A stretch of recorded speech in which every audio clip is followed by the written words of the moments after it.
Tô só esperando a Lulane entrar.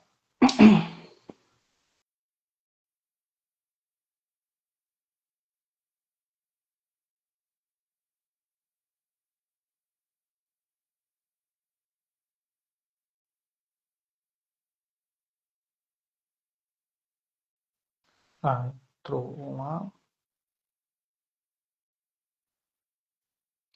Agora vai.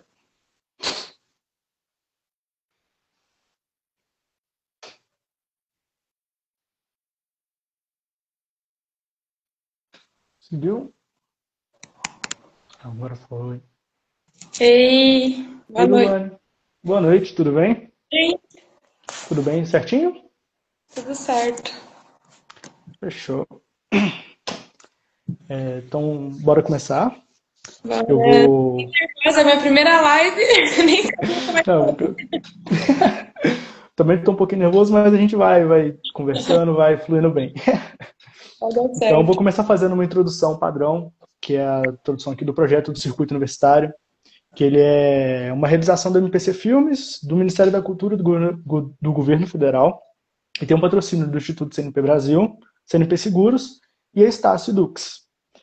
O filme de hoje que a gente vai debater, Lulane, é a segunda live desse filme, e é um filme sobre educação, o futuro do agora. E é um filme que ele debate a educação, que ele fala da educação brasileira do modo geral. Ele aborda não só o passado, mas o futuro e principalmente o futuro do agora, o presente, os alunos que estão na educação. E você é a nossa convidada. Então, Lulane, muito obrigado por ter aceitado o convite, por estar participando conosco. E, pessoal, a Lulane, ela é militante do MST, ela é coordenadora das Cozinhas Solidárias do projeto Mãos Solidárias e estudante de pedagogia na UFMG. Falta alguma coisa, Lulane? Seja bem-vinda. É isso. A educação sempre vai além do que a gente é profissionalmente, academicamente, mas é isso mesmo. Sou militante da MST, sou filha de assentados lá do Rio Grande do Sul, mas estou em Minas Gerais já faz 2 anos. Estou aí contribuindo com o movimento hoje na área das cozinhas, né? Que também está sendo um desafio aí para mim e que está sendo lindo porque a gente sabe, né, essa necessidade do nosso país, da fome, e está sendo uma tarefa assim desafiadora, mas que está contribuindo muito para mim, assim, e é muito bom estar nesse processo todo, assim, né? De certa forma, a gente pode falar que é lindo porque a gente vê, né, o trabalho coletivo acontecendo todo dia, assim, então é nessas trocas que a gente aprende também. Não, e faz parte todos da questão da justiça social, né? Alimentação, educação, promover esse acesso faz parte disso. E Lulane, a gente vai iniciar já falando da educação do filme, como enfatizava o Paulo Freire, né, que é na prática coletiva e consciente que se constrói a verdadeira cidadania. E eu quero já pedir as suas percepções iniciais do filme Futuro do Agora, sobre o que abordou, e o que você, de um modo geral, achou do filme. Eu comecei o filme assim, a gente já, eu enquanto jovem, né, tô na faculdade, tô na universidade, aí passei por esse processo todo ali do ensino médio, porque é um filme, né, trazendo assim, para quem não assistiu, fica até o convite, né, para assistir, porque eu achei ótimo.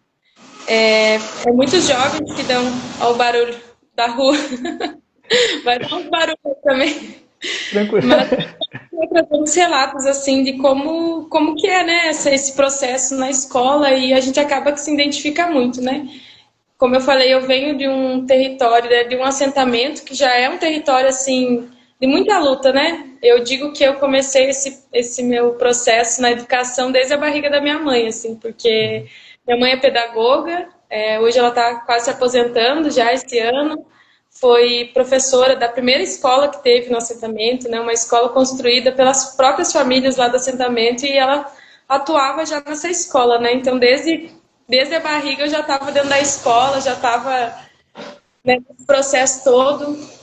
Fui alfabetizada nessa escola também, então eu me identifiquei muito, assim, a gente, né, hoje em dia eu estou numa universidade, a gente sempre fica refletindo como esse processo é difícil, né, para quem não está, assim, com todas as possibilidades abertas, né, então quando eu vi o filme, assim, vendo os relatos, eu achei muito interessante porque a gente consegue refletir mesmo, né, sobre essa educação que a gente quer a partir desses relatos da realidade mesmo, né? Dessas dificuldades, das possibilidades que eles trazem, né? Que esses alunos trouxeram também, no sentido de a escola é assim, mas o que a gente pode fazer, né, para melhorar? Que educação que a gente pode planejar, né? Como que a gente planeja essa educação? Porque, que nem diz o filme, o futuro é agora, né? O que a gente vai fazer agora no presente, para futuramente a gente conseguir um resultado, né? Só que esse resultado ele se faz caminhando, ele se faz no processo. Então, planejar a educação é muito no sentido de pensar a sociedade que a gente quer construir, né?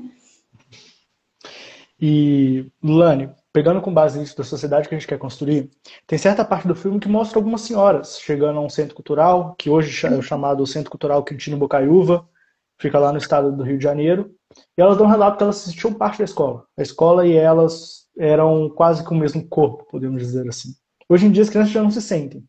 As escolas elas estão muito mais... Elas estão prendendo, elas estão fazendo com que as pessoas não tenham as suas individualidades, que elas tenham que seguir sempre aquela linha, quase que militarizada, né? Uhum. E como que isso é discutido hoje na faculdade de pedagogia para que saia, né? Para que as professoras, os professores, os educadores consigam trazer com que as crianças sintam parte da escola?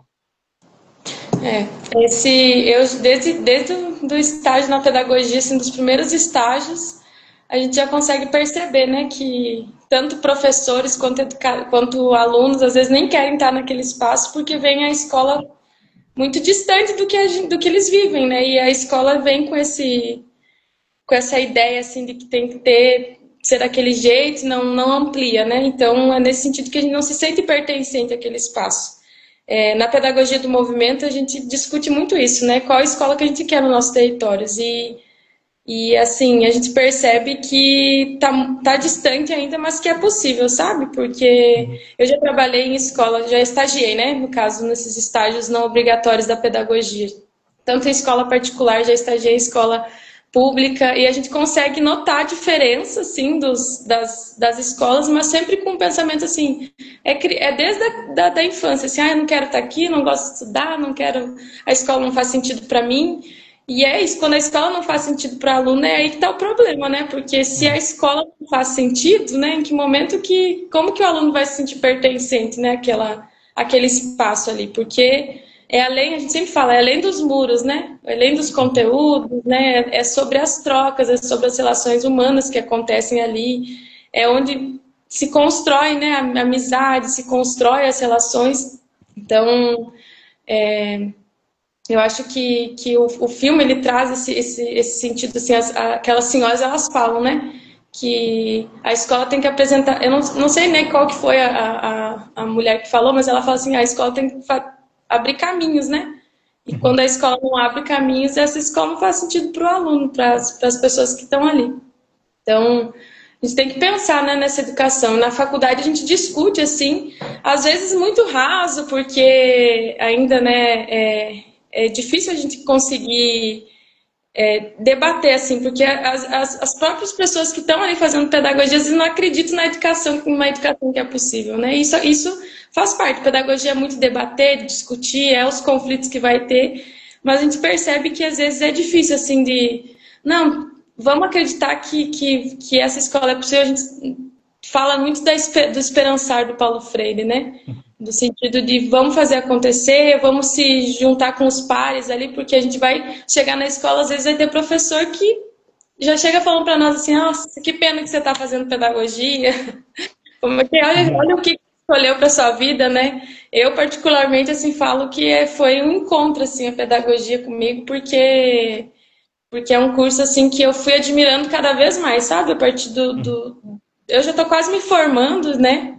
Já estou no 8º período, se tudo der certo ano que vem já me formo, mas foi um encontro, assim, cada vez cada né, momento que passa, cada escola que a gente trabalha, cada estágio que a gente faz, professores que a gente conhece, que a gente acaba, né, se conectando de certa forma, isso vai ampliando também a nossa visão e a nossa vontade de estar ali, de fazer, né, acontecer, porque não é uma tarefa fácil, né? Ser professor hoje em dia não é uma tarefa nada fácil, assim, porque a gente passa por várias dificuldades aí na educação brasileira, de desigualdade, evasão escolar, exclusão, e a desvalorização do professor é uma dessas dificuldades que atrapalham muito, né? Porque se o próprio professor que está ali, que está educando, não é valorizado, não acredita, às vezes, né, essa desvalorização faz a gente desacreditar do nosso próprio trabalho, né?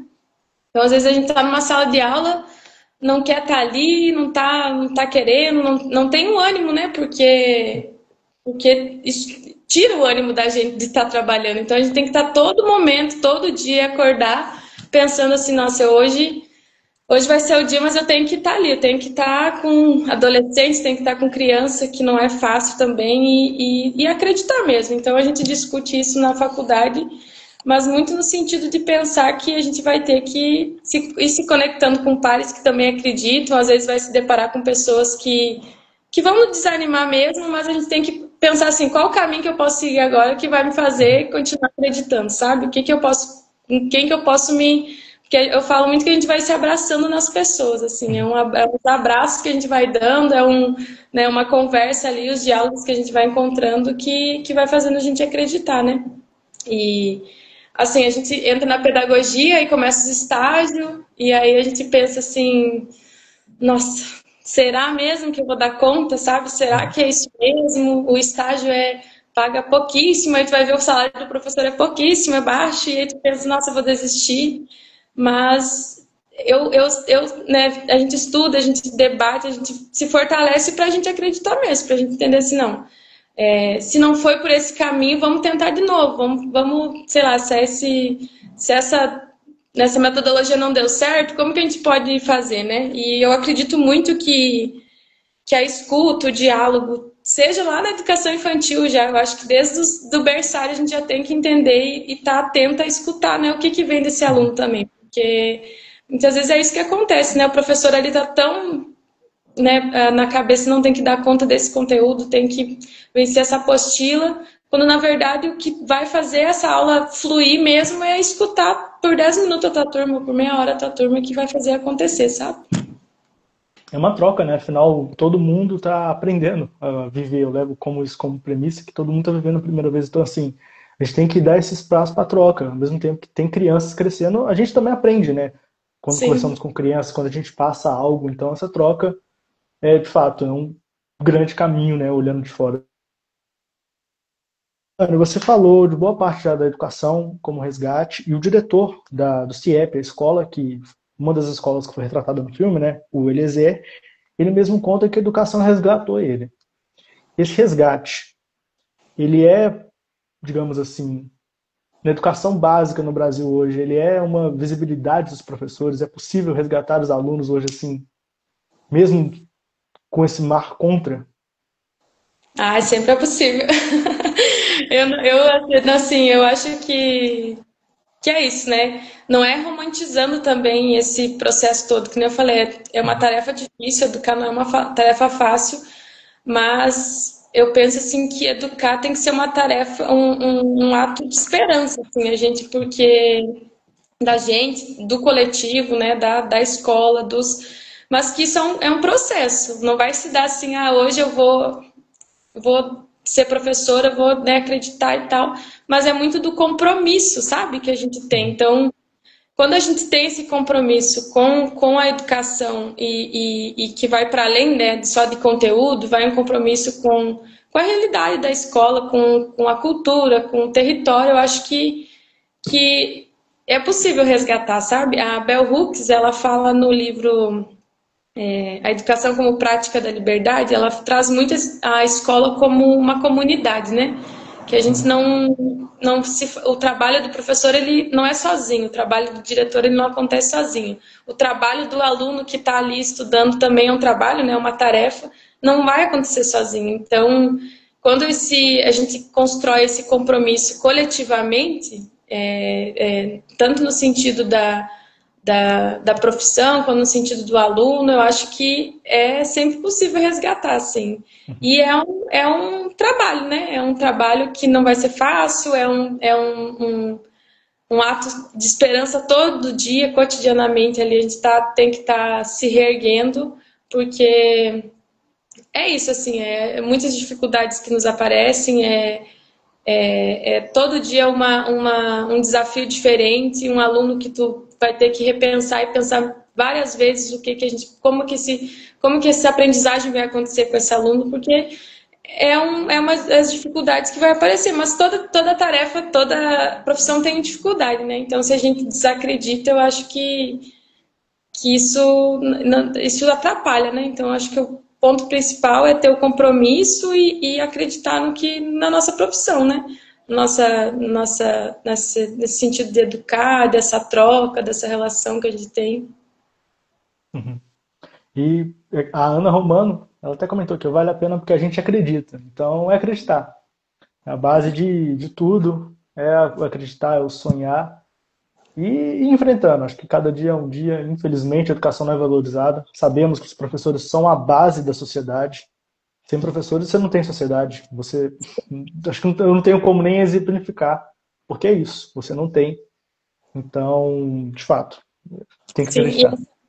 essa educação que a gente fala, uma educação emancipadora, né? Ela não se impõe, assim, ela não é assim, nossa, agora vamos todo mundo acreditar numa educação libertadora, é isso, né? Ela se constrói, que nem eu falei, ela se constrói coletivamente, assim, uma construção coletiva, com coragem, com esperança, e que esse tem que ser de todos, né? Não basta só uma pessoa, mas se a gente começa pela gente acreditando no outro também, né? Que o outro é Uhum. capaz, que o outro também vai, né? Eu acho que esse é o principal tarefa que a gente tem, né? Uhum. O principal ponto é acreditar e é um trabalho coletivo. A vida é coletiva, a sociedade tem que ser coletiva, não existe individualidade na sociedade. Sim. O, o Lucas Wagner até comentou, né, fez um comentário que os professores são os construtores do nosso futuro, são heróis, e de fato. Não tem como desmentir ou falar o oposto, porque de fato. E Lulane, somente no ano passado, onde houve debates em TV aberta, a deputada da Salabert, inclusive professora também de literatura, ela sempre falou muito das micropolíticas. As micropolíticas são importantes. Você conseguir, no seu bairro, na sua comunidade, mobilizar o pessoal, fazer com que eles acreditam, é muito importante. A política é feita de micropolíticas. Hoje, na educação, essas pequenas ações, o que tem sido debatido, principalmente na faculdade, agora que você já está formando também no mercado, que tem feito no micro, que a sociedade comum pode auxiliar na educação brasileira? É sempre essa pergunta difícil. Acho que, né, o que a Duda traz sempre, inclusive, admiro muito, Duda. Mas essas micropolíticas elas contribuem muito, né, para esse processo acontecer, para esse processo até da ação cotidiana mesmo, uma simples atividade até o caminhar todo da escola, né? Mas a gente fala que a educação de qualidade ela só se concretiza quando o Estado ele enfrenta, né, essas desigualdades estruturais, enfim, ele tem que avaliar, reavaliar os planejamentos que a gente faz, então, continuadamente, né? E eu afirmo de novo, né? Com base no diálogo, com base na escuta do povo mesmo. Então, a gente tem que fortalecer, por exemplo, os fóruns, né? Os conselhos que tem na educação, porque isso contribui muito para que a gente entenda qual que é a demanda daquela escola, né? Porque são problemas, que nem eu falei, são problemas estruturais que dificultam que a escola seja uma escola de qualidade, porque não basta só a gente garantir o acesso, né, da escola, a gente tem que garantir a permanência, garantir, né, a alimentação, garantir uma alimentação saudável, inclusive, que a gente pauta muito isso também no MST, né, nosso pauta da alimentação saudável, então, né, a gente tem que pensar que o Estado ele tem que ter esse compromisso, né? Quando a gente fala até de planejar, porque no filme fala muito nisso, né? De planejar a educação para o futuro. Eu acho que quando a gente fala de planejar essa educação, é para além de um ato ético, né? Um ato técnico, no caso. É um compromisso político que a gente tem de planejar, e esse planejamento ele tem que vir a partir de avaliação do diálogo, da escuta da comunidade, da escuta das famílias, dos alunos e a gente também, enquanto sociedade, cumprir nosso papel de pedir assim, o que a gente quer, de estar nesses fóruns, de debater a nossa escola, entender que a escola não é só onde a gente vai deixar nossos filhos e ir embora, né? É entender que a escola ela faz parte de todo o processo, né? De todo da nossa vida, assim. Então, e é um momento que marca muito a nossa vida. Então, acho que é importante, né, o Estado da gente, enquanto sociedade, garantir essa nossa demanda, né, essas necessidades para que a educação de qualidade seja garantida, né? É o diálogo. Acho que ele é básico e essencial. E a Odilane de Bertoli, Minha mãe! sua mãe, tenho muito orgulho de você, orgulho dessa pedagoga e orgulho de todos os educadores, inclusive dela, né? Uma grande educadora e inspiração para você. E Lulane, perdão? Minha inspiração aí, minha mãe. Sem dúvida, sou uma grande inspiração em casa. Lulane, agora a gente vai falar um pouco de onde eu conheci. Você conhecia a Priscila através do Mãos Solidárias. O projeto Mãos Solidárias ele teve grande atuação na pandemia, né? Ele começou, me corrija caso tenha alguma informação trocada, mas teve uma grande atuação na pandemia. Começou no Recife e se espalhou para o Brasil? Isso. Começou no Recife, se espalhou no Brasil, distribuiu alimentos durante a pandemia e hoje é uma rede nacional, né? Ele é composto por diversos grupos de mobilização social, incluindo principalmente o MST. Uhum. Atualmente ele está com uma cozinha solidária, da qual você coordena e faz parte, o plantio solidário e a alfabetização, o projeto de alfabetização, que está sendo desenvolvido em Minas Gerais, e tem a meta de alfabetizar cerca de 3.500 adultos e idosos, com mais de 250 educadores à frente disso, né? Uma parceria com a UFPE, inclusive, para colocar aqui em Minas. Esse projeto de alfabetização, Lulane, é um projeto que surgiu agora? Como que é tratado esse projeto hoje no MST? Então, eu acho que eu vou dar um contexto sobre o Mãos, né? Sobre essa tarefa do Mãos Solidárias, que é uma frente, a gente fala que é uma frente urbana, né, de atuação do MST, porque o trabalho de base ele vem muito dessa metodologia do movimento, né?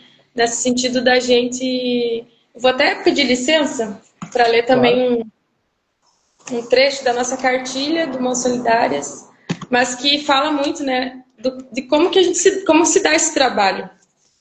Porque ele é uma frente de atuação do MST urbana, então a gente atua nas periferias das cidades, né, das grandes cidades.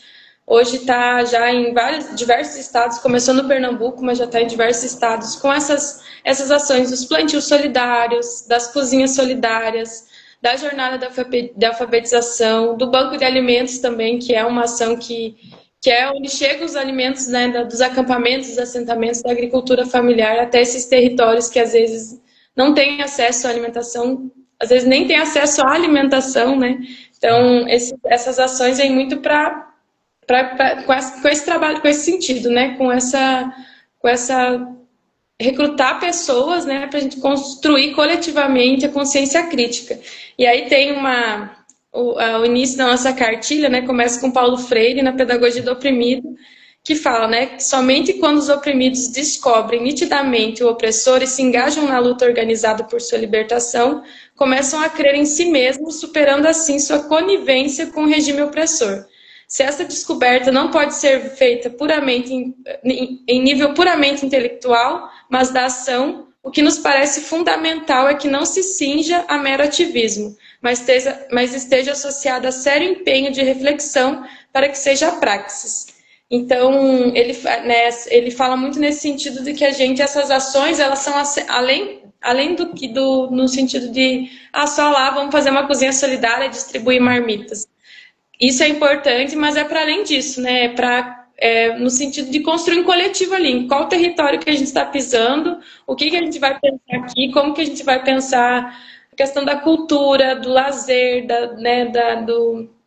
e a gente não chega lá, né? Vamos construir uma cozinha aqui, a gente leva tudo e vamos distribuir as marmitas. Não é assim, a gente vai pensar junto com o povo que mora naquele território. Como que a gente vai fazer essa cozinha? Como que a gente tem pessoas para cozinhar, a gente tem pessoas para organizar as marmitas, a gente tem pessoas para auxiliar na cozinha, a gente tem pessoas para tem carro para buscar, porque não a frase do Mãos Solidárias é o povo organizando o povo. Então, é nós pensando como que a gente vai, né, combater a fome, como que a gente vai combater o analfabetismo né, isso na frente das cozinhas. Da jornada da alfabetização, agora também apresentando, que é a jornada de alfabetização do método Sim Eu Posso, que é um método cubano, que vem, né, já erradicou o analfabetismo lá em Cuba, né? E a gente está nesse processo com essa mesma metodologia, que é um alfabeto numérico, que é a partir da alfabetizar a partir dos números. Então, é um método assim que não é o tradicional, alfabetiza em 6 meses, então, né, tem esse processo todo. A gente está aqui em Minas Gerais com 140 turmas, na região metropolitana, em Vale do Mucuri, Jequitinhonha, então é o total 140 turmas, com militantes, né, numa CPP, uma coordenação política pedagógica, com militantes do MST, do Brasil Popular, do Levante Popular da Juventude, isso aqui em Minas Gerais, né? Cada estado vai se organizando conforme, né, conforme vai se organizando conforme as militâncias, os movimentos sociais que atuam lá, né? Aqui em Minas Gerais a gente tem com a jornada de alfabetização com essas turmas, né, que é um processo assim, eu fico emocionada só de falar, né, a gente tem uma cozinha solidária nas Mari, que é uma associação de catadores que temos aqui em BH, e nessa associação tem uma turma de alfabetização, né, e a maior liderança dos catadores está sendo alfabetizada. E é muito lindo assim ver todo esse processo, né? Porque a gente fica pensando como que a maior, né, a maior liderança de catadoras, né, não foi alfabetizada, e a gente está naquele processo, a gente vê. Eu fui esses dias visitar a aula, né? Porque eu sou da frente da cozinha, mas eu sou apaixonada também, então eu acompanho um pouco das aulas. Eu fui olhar, né, como é que estavam as aulas, enfim, e ver ela lendo, ver ela escrevendo, assim, é gratificante, assim, a gente ver esse processo todo acontecer, sabe? Porque é aí que a gente pensa, nossa, é possível mesmo. É nesse sentido que a gente, não, é possível resgatar, porque se a gente faz acontecer, inclusive quem tá de alfabetizadora lá nas Mari é uma colega minha também da UFMG, a Manu, que admiro muito também, ela tá super empolgada, e foi lindo ver esse processo, né? Então, como eu falei, o método Sim Eu Posso é o método cubano, e alfabetizar e trazer a dignidade para essas pessoas, né?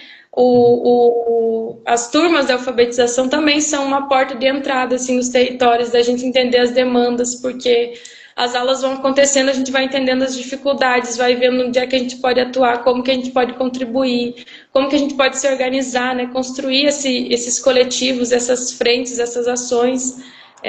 Entender se a gente pode...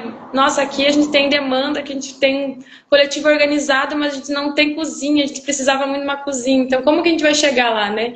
A gente chega com os bancos de alimentos, chega com uma cozinha solidária, vamos organizar uma cozinha, vamos pensar de organizar que seja um debate, né? Uma roda de conversa com o pessoal que mora no território. E vamos, a gente vai chegando devagarinho e vai entendendo como é que a gente pode se organizar junto, sabe?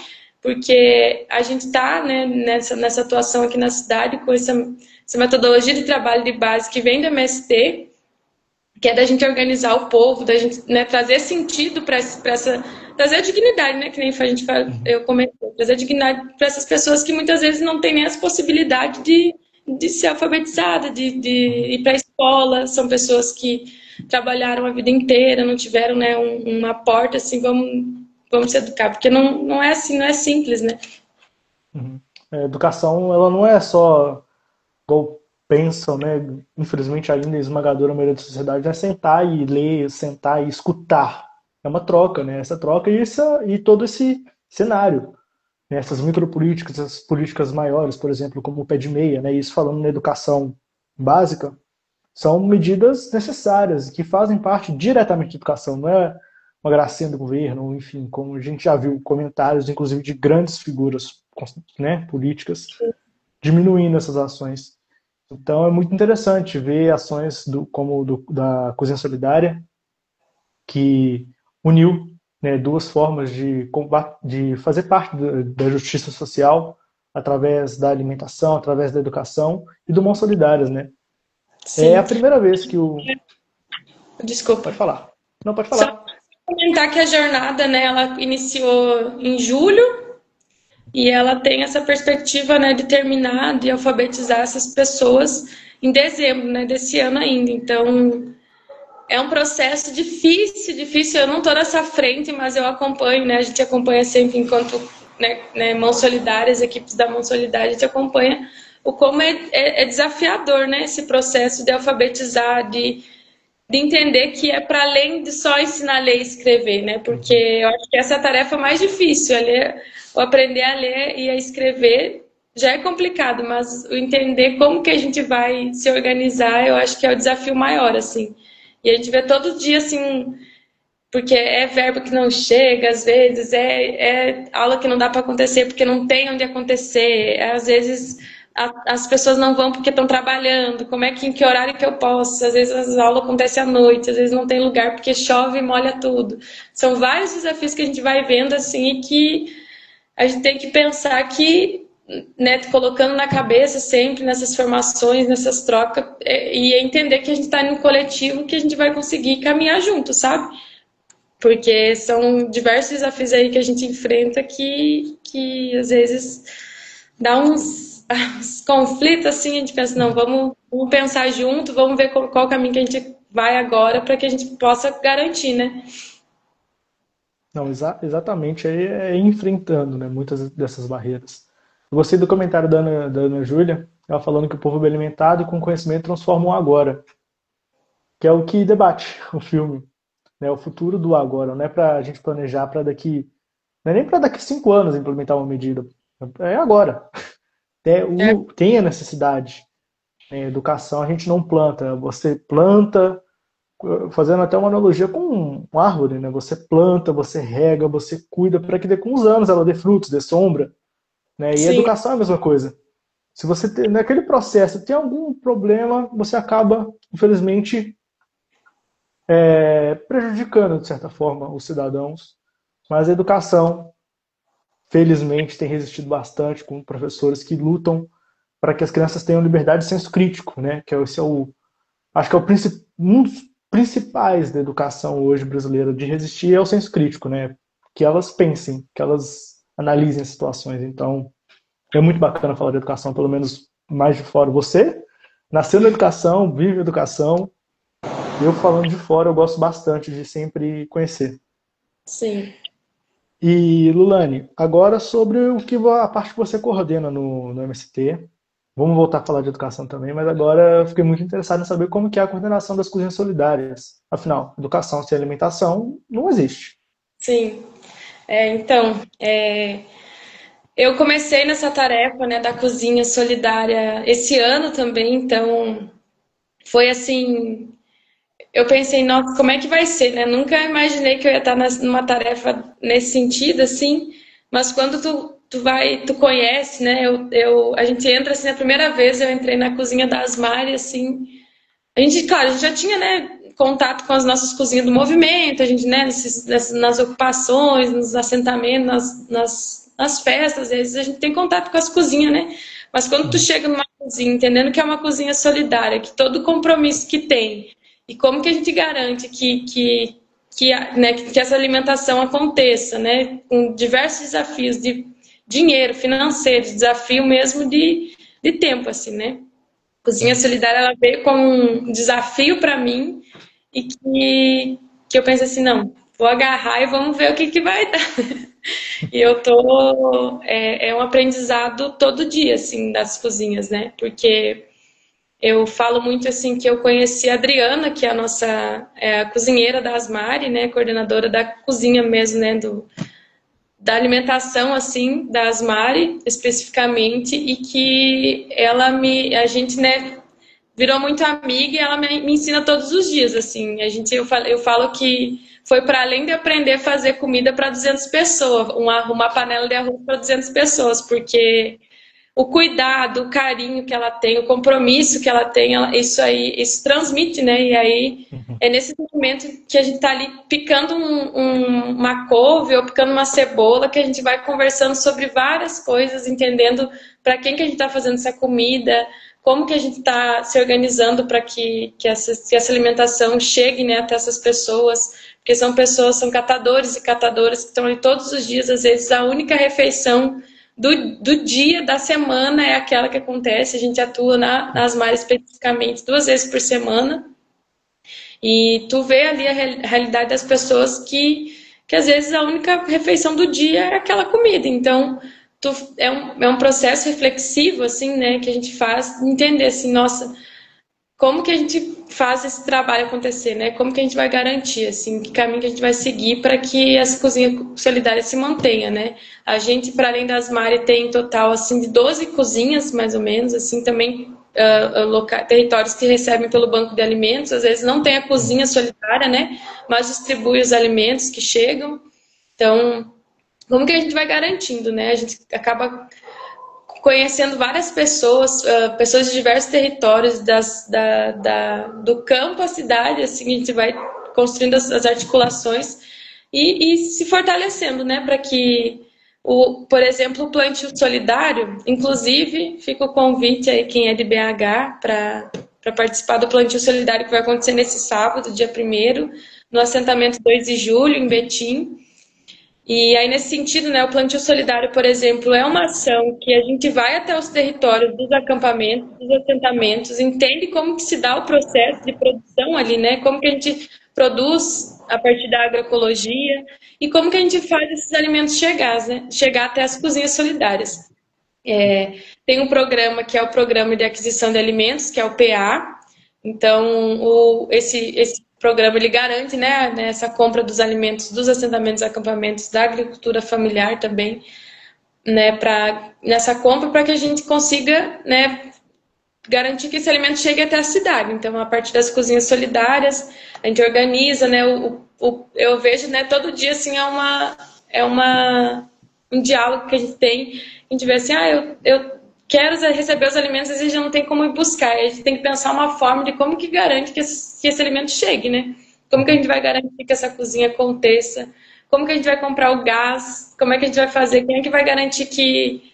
Quem é aqui que sabe fazer arroz para 200 pessoas? Porque não é simples assim, fazer arroz em casa todo dia é mais tranquilo. Agora, fazer arroz para 200 pessoas para uma cozinha solidária é um outro desafio, né?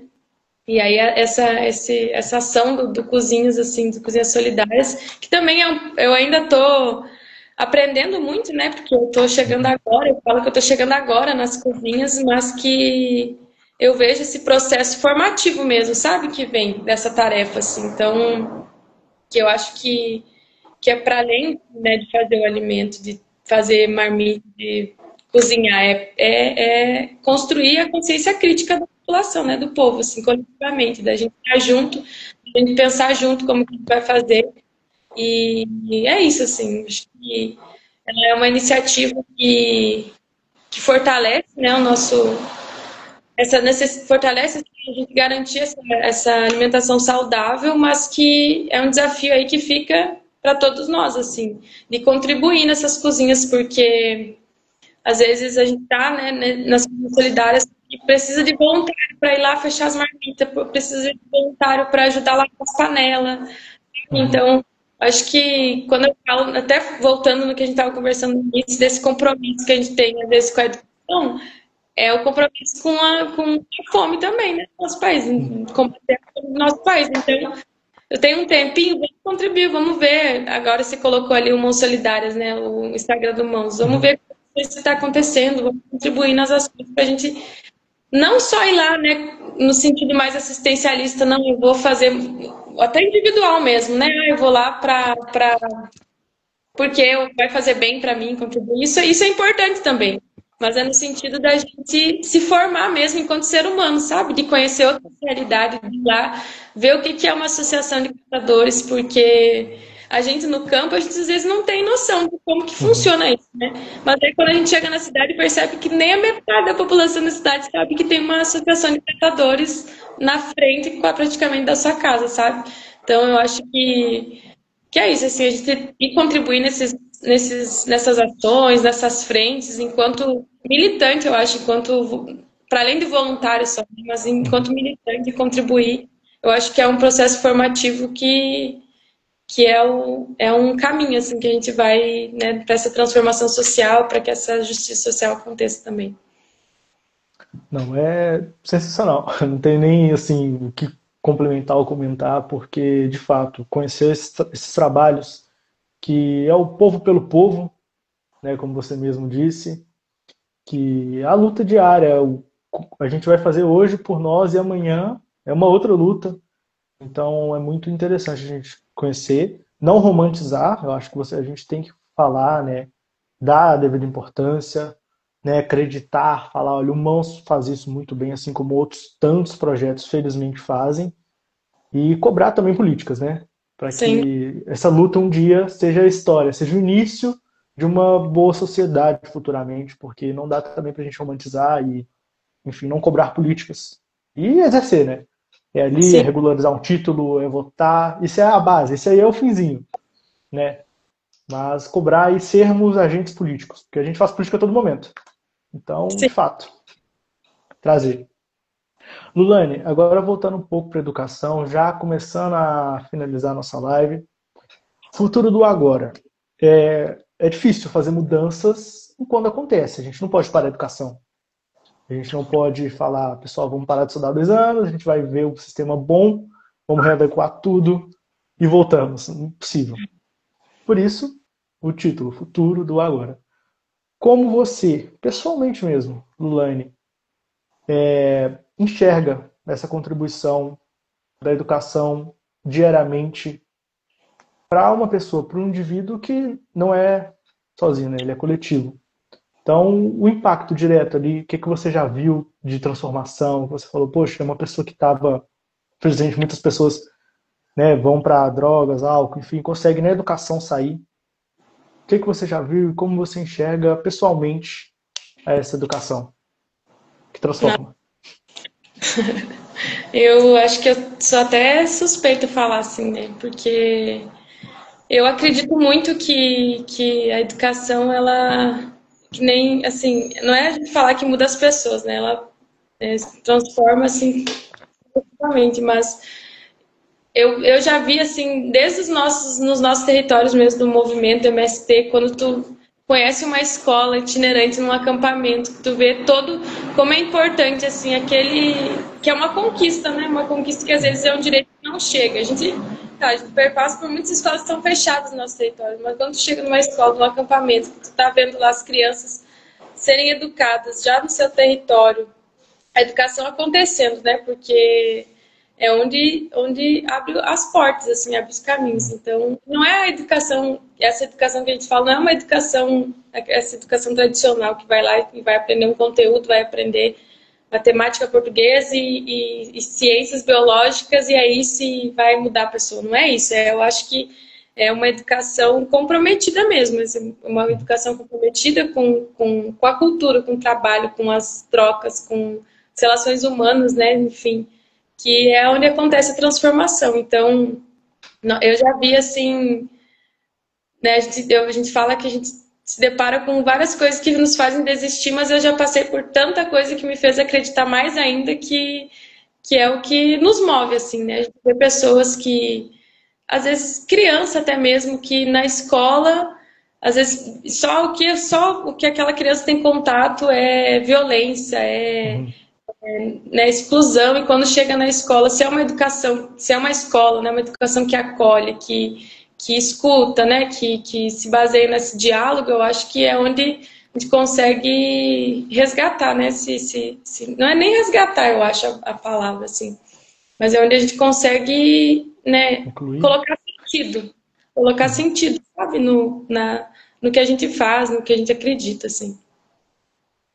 Lulane, eu agora partindo mesmo para o fim, eu queria suas percepções finais sobre o futuro do agora.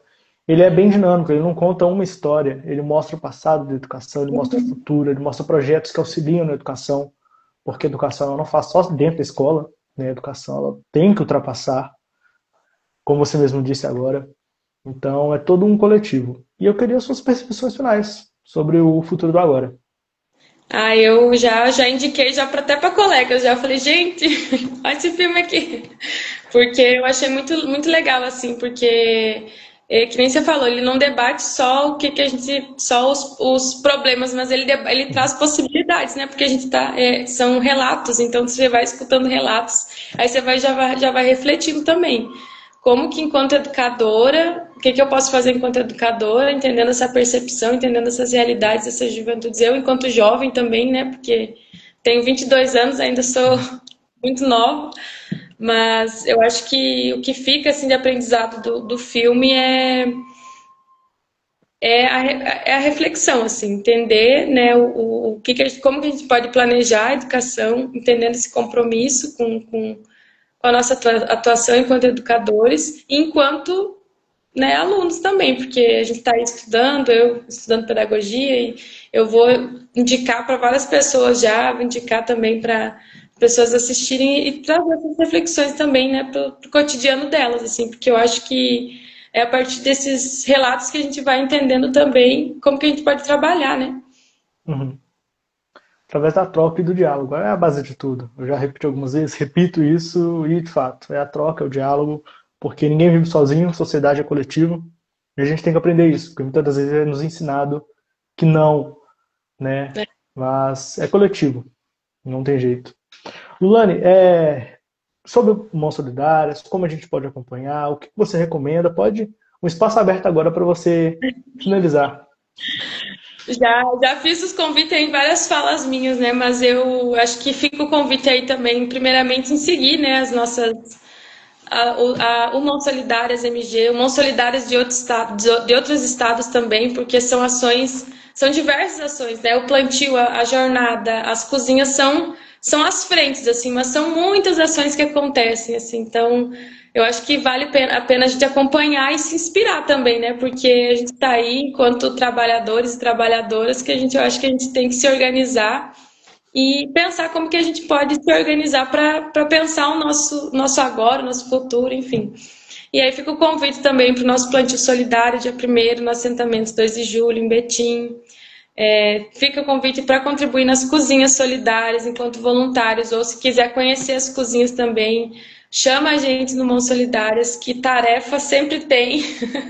Então, se tem para contribuir aí com as nossas ações e pensar junto também. Eu tenho um coletivo aqui, tenho muita vontade de abrir uma cozinha, tenho vontade de fazer tal coisa. Vamos pensar junto como que a gente pode se organizar. Eu acho que a nossa principal tarefa é se unir coletivamente aí, pensar as nossas demandas e fazer acontecer, né? Fazer essas ações acontecer. É o povo pelo povo, então a gente tem que sempre divulgar e fazer isso. Lulane, muito obrigado por ter aceitado o convite. O Natan tá até falando, bora pro plantio, então bora pro plantio, dia 1º. Eu queria muito te agradecer mais uma vez pelo convite, por ter aceitado, pelo Mãos ter sido disponibilizado também. Eu conversei inicialmente com a Priscila e ela conversou com vocês e você topou o convite, então muito obrigado. Essa foi a última live do Circuito Universitário, promovido pela MPC Filmes, que é uma produtora do Rio de Janeiro. Então convido também a conhecer, eles produzem diversos filmes, estão promovendo esse circuito universitário. E é isso, Luane. Muito obrigado mais uma vez pela presença. Eu que agradeço. Eu queria até, já que a gente está falando de escola, eu vou terminar com uma poesia, porque eu acho que é uma poesia assim que faz a gente acreditar também. A gente fala um pouco da escola. Eu vou finalizar, né, com essa poesia para a gente e agradecer também. Foi muito bom, é muito bom a gente conversar, fazer essa troca também. Gostei muito do filme, vou compartilhar também, divulgar, que eu achei muito interessante. Aí a poesia é assim.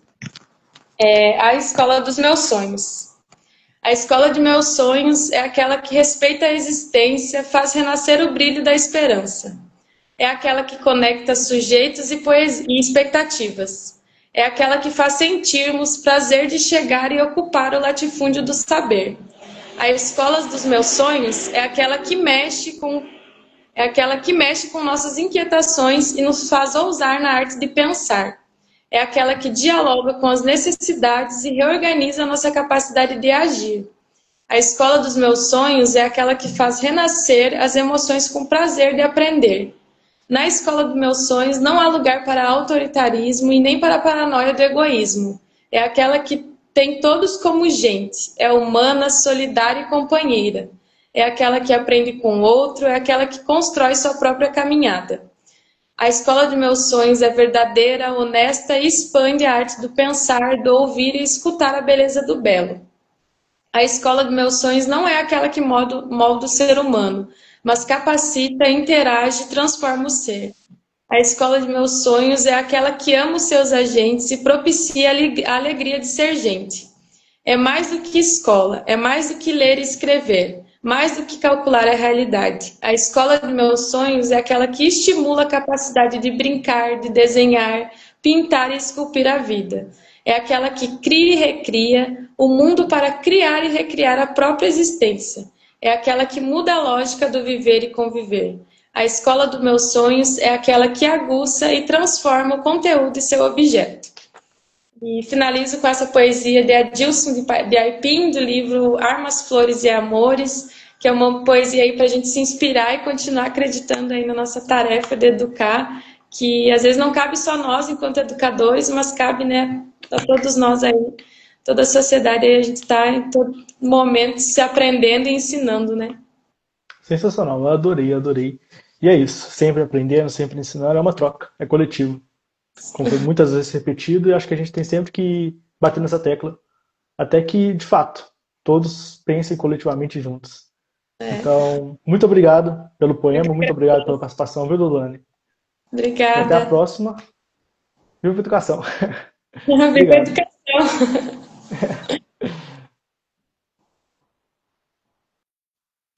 Então, pessoal, encerrando a última live do Circuito Universitário com o filme O Futuro do Agora.